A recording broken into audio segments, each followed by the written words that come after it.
Welcome back to Tea Outdoors and welcome back to my back garden, where today we are going to focus on another episode of the WW2 shelter that is just behind me. Before I started, I wanted to get the site a bit more tidy, so got a broom out and started sweeping up all the leaves because obviously it's autumn time, there's lots of debris all over the floor, and also the old rusty barbecue was kind of in the way, and I wanted to get an idea of what the actual site was like above the bunker itself. So it just gives me a bit more room to work with. And really with this door I've been umming and ahhing about what to do, whether to get a kind of big metal door, like a heavy duty blast door, or to renovate the current door that's there. With the air raid shelter at the moment, I've pretty much modified or changed or removed almost everything that was in the original part of it. And I feel that the door is the one thing left that someone has made previously. And although it's very tired, it needs a lot of work, part of it is starting to rot. I feel that I owe it to the people before me that owned this house and the door to try and keep it alive and keep it going. So it's going to be a mixture of both. I'm going to renovate it, add things to it, and it's going to be really exciting. I hope you guys enjoy it. The first thing I need to do is basically sand back the door. It's where it's been exposed to the elements for so many years. The top of it just has a layer of moss almost on it, so I need to get a sander out and just completely take back all that top layer, get to a nice dry layer below it, so that I can work on that.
Okay, so that's the door that's completely sanded back now.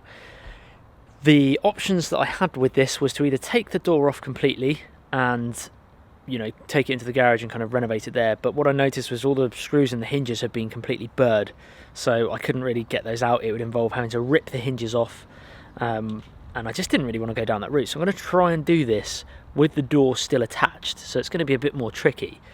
But essentially what I've done is I've got some aluminium checker plate that is the exact size of the door. I got the measurements all made up, and there's a UK company that cuts them to whatever kind of dimensions you need. So I sent them the dimensions, they posted it over. It took a couple of days. It's arrived, I've opened it up, and to be honest, it's a really flush fit. I'm really impressed, more so with my measurements than they're cutting. So what I'm going to do really is, obviously I've sanded that back, I'm going to need to use some glue and some bolts, and I'm going to try and secure that aluminium checker plate to the top of the bunker itself, the door. I'm going to go for something that looks like a kind of blast door, but obviously it's not, because a real blast door is, I don't know, probably 6 inches thick steel. I'd never be able to open it very well. It's all going to be very heavy, and I don't really want that, and like I say, we want to keep with the original door. So I'm going to try and make it look like a blast door, make it look heavy duty metal. And what I need to do is, on the piece of aluminium checker plate, is drill a load of holes all the way around the edge of it. I'm going to be using M8 bolts, so obviously I'll need an 8mm drill bit, and once I've done all that, I'm going to have to get a metal file out and start filing down the other side of those, because naturally when you drill metal you're always going to get a burr on the other side, because that side is going to be flush to the wood, so it needs to be as smooth as possible.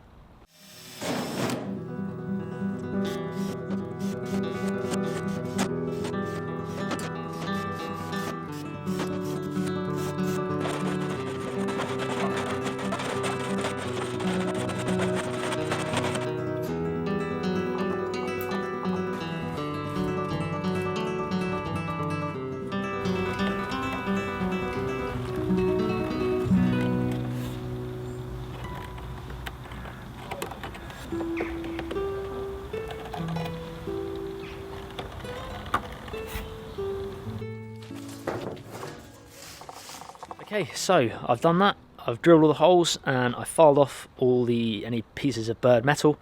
Now is the colour. I'm going to go for something that's kind of a classic bunkery looking colour, and really it's going to be a dull grey.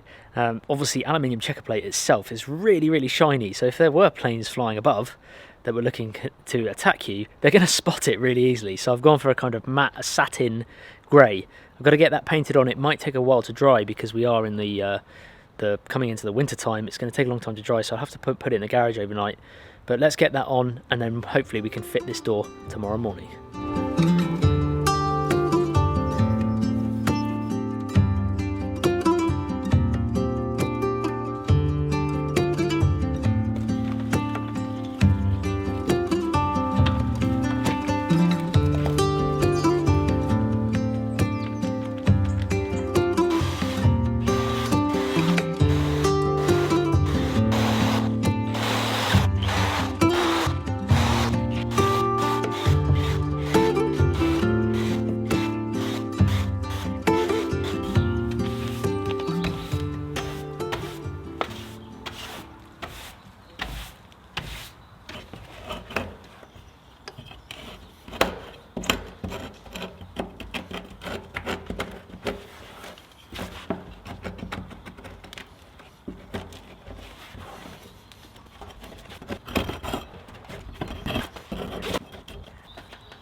So we are the next day, and I've literally just fit the aluminium checker plate onto the top of the door. I used some glue as well because I really want it to be compressed and tight, and even though this is just a fascia plate, really it's not kind of structurally important to the door itself. I wanted it to be as flat as possible to stop any moisture or reduce any moisture from rain getting to the wood below, because it's already had a bit of battering, that wood. I did need to use some filler, which you might have seen in that previous clip, in some of the hole where it was a bit rotten in one of the planks. So I just pulled out some of that material and used some filler, and that's now set as well. I sanded that back and the door has been glued. Now what I've got to do is get all the bolts attached, and I'm going to use, like I say, M8 bolts with some washers, and I need to put some silicone. I've decided to put some silicone just under the washer to try and create a complete seal, so that any moisture when it rains on top of that bunker door isn't going to creep into the holes that I've drilled. That's the plan anyway. So the bolts are in. That took a lot. I think there was about 46 or 47 bolts in the end. So there's a lot of drilling, lots of silicone. It's quite time consuming, but it looks awesome.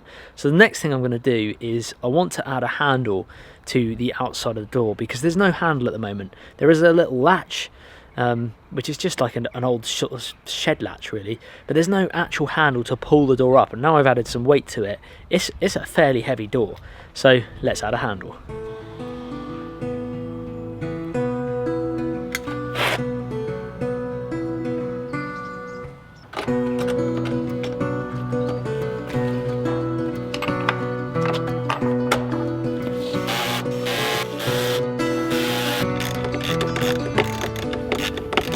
And there we go, the bolts are in, the washers are in, and they're sealed with the silicone underneath, and it looks really authentic. I'm really pleased with it.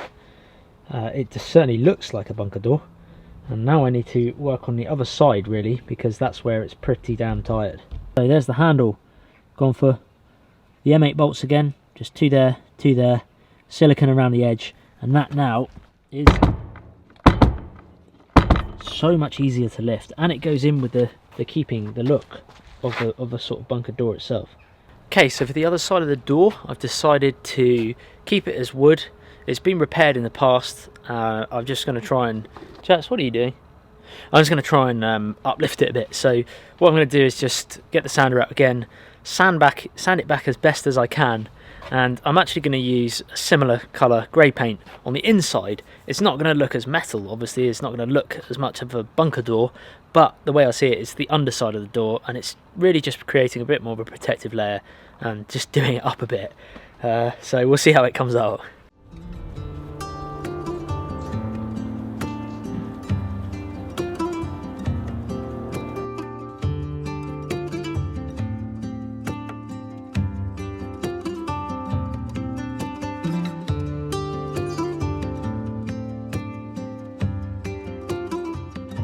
So this is it, the finished bunker door. I wanted to, as I said at the beginning, basically repurpose the old door, just refurbish it, just so that there's one thing that was remained on the bunker, the air raid shelter, that was previously made by someone else. So it looks, I'm really pleased with it actually. It looks quite authentic. Gone for the kind of the dull grey with M8 bolts, about 50mm long, and then Jax, that's wet paint, mate. And then some washers on the top side. I should have put washers on the bottom side because it would have stopped the nuts obviously getting pulled into the wood. However, I only had the 50mm bolts and there wasn't enough space really to get the nut on. That's an error on my part. If I'd have gone for 60mm bolts or something like that, slightly longer, I'd have had the space to put the washer on the other side. But it is what it is. Then I've gone for a handle here, again with 4 M8 bolts. They're going right through, bolted onto the other side with nuts. So it looks like a metal door, but it's obviously half metal, half wood. But it just looks really authentic. I'm super pleased with it. And that's painted on the inside now as well. Again, I just sanded it down, just roughly, just to break up the bits of the old paint. I didn't want to spend too much time on it. But yeah, that might need another coat at some point. I was going to replace the hinges, but all the screws are fairly well rusted in there, and I just figured, you know what, they're all kind of, heads are all burred on them. I'd just rather leave it in there. It's been working for God knows how many years. It's still going to continue to work. The paint's a bit wet on the top yet, so I can't walk on it, but it looks absolutely awesome. I'm so pleased with it. Hopefully you guys like this as well. I need to change this little latch here maybe, but other than that, I might need something to support it open, but it tends to just support itself like that. So who knows really.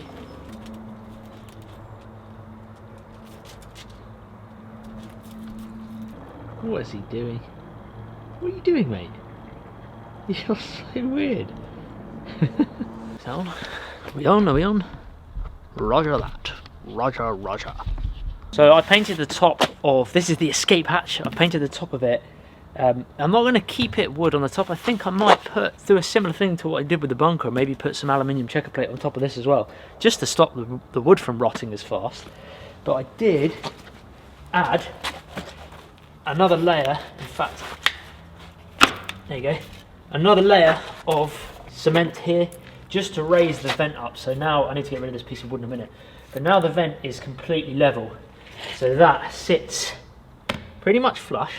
But it also, I'll show you in a minute, has some air gaps in that side and this side, just to allow some airflow. So I'm really pleased with that. I raised it up very slightly here to create a gap for air to flow in and out of the bunker itself. Water still drips down from the looks of things. I think it's always going to be the way. It's just going to seep through the cement in general. But it's really coming along now. Really coming along. I'm really pleased with it. I need to do a handle on this as well. But it's just, we're getting there. We're getting there, guys. Jack's just chilling back there.